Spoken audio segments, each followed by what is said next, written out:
এই তুই কি বই পড়ছিস রে? বাংলা বই পড়ছি। পড় দেখি। গল্পে বোকা কুমির। পড় দেখি। কুমির শিয়াল মিলে চাষ করতে গেল। কিসের চাষ হবে?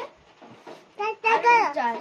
আলু হয় মাটির নিচে আর গাছ থাকে মাটির ওপর, তা দিয়ে কোনো কাজ হয় না। বোকা কুমির কথা জানতো না, সে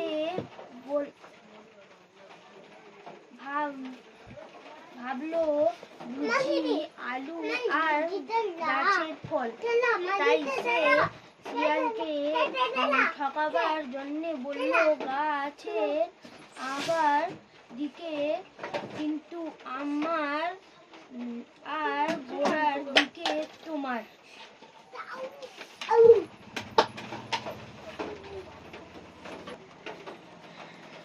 এবার শুনছিস আমি কি গল্প পড়ছি? হ্যাঁ, ভালো পড়াশোনা করছিস। এটাও পড় দেখি। শুনে শিয়াল হেসে